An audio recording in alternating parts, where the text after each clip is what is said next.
Magkaroon ng turbo timer sa iyong sasakyan. Kung ikaw ay may sasakyang may turbocharged engine, isa sa mga accessories na dapat mong isaalang-alang ay ang turbo timer.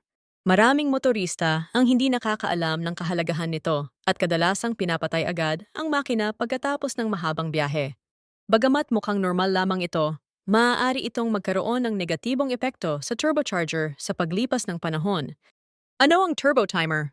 Ang turbo timer ay isang electronic device na nagpapanatiling umaandar ang makina sa loob ng itinakdang oras kahit na natanggal na ang susi sa ignition. Karaniwan itong tumatakbo mula 30 segundo hanggang ilang minuto depende sa setting at kondisyon ng pagmamaneho. Ang pangunahing layunin nito ay bigyan ng sapat na oras ang turbocharger upang lumamig bago tuluyang patayin ang makina. Paano gumagana ang turbocharger? Ang turbocharger ay gumagamit ng exhaust gases upang paikutin ang turbine at magbigay ng mas maraming hangin sa makina. Dahil dito, mas lumalakas ang performance ng sasakyan at mas nagiging efficient ang engine. Habang tumatakbo ang sasakyan, lalo na sa mataas na bilis o mabibigat na karga, ang turbocharger ay umiikot sa napakataas na RPM at nakakaranas ng matinding init. Ng temperatura, iso ay maaaring umabot sa daan-daang degrees Celsius. Ano ang nangyayari kapag pinatay agad ang makina? Kapag pinatay agad ang makina pagkatapos ng mahabang biyahe, humihinto rin agad ang pagdaloy ng engine oil na nagsisilbing lubricant at coolant ng turbocharger. Dahil dito, naiiwan ang sobrang init sa loob ng turbo. Posibleng masunog ang natitirang langis sa turbo bearings. Nagkakaroon ng carbon buildup o oil coking. Bumibilis ang pagkasira ng turbo bearings at seals. Maaaring bumaba ang performance ng turbocharger sa paglipas ng panahon.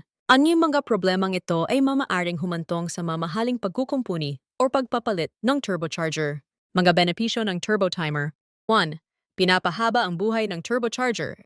Ang turbo timer ay nagbibigay ng sapat na oras upang magpatuloy ang pagdaloy ng langis habang unti-unting bumababa ang temperatura ng turbo.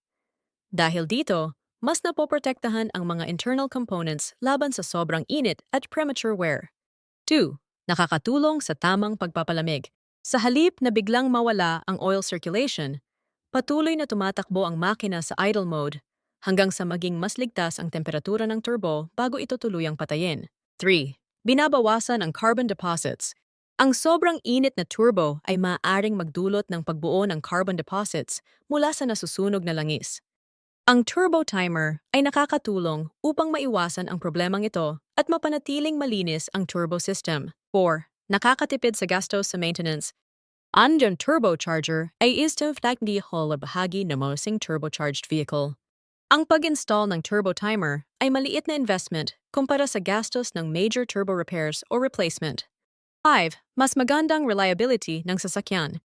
Pag maayos ang kondisyon ng turbocharger, mas maaasahan ang performance ng sasakyan sa pang-araw-araw na paggamit, long drives, at heavy-duty applications. Sino ang mas makikinabang sa turbo timer? Turbo timer ay lalo na para sa mga may diesel turbo vehicles, mahilig sa long-distance driving, madalas bumiyahe sa expressway, gumagamit ng pickup trucks, may modified turbocharged vehicles, nagdadala ng mabibigat na karga, naghahanap ng dagdag proteksyon para sa kanilang turbocharger. Sulit ba ang turbo timer? Para sa mga sasakyang may turbocharger, ang turbo timer ay isang practical na upgrade. Bagamat ang ilang modernong sasakyan ay mayroon ng advanced cooling systems, ang turbo timer ay nagbibigay pa rin ng dagdag na proteksyon at kapayapaan ng isip para sa may-ari. Sa wastong paggamit at professional installation, makakatulong ito upang mapahaba ang buhay ng turbocharger, mabawasan ang maintenance costs, at mapanatili ang maayos na performance ng iyong sasakyan sa loob ng maraming taon. Thank you for watching.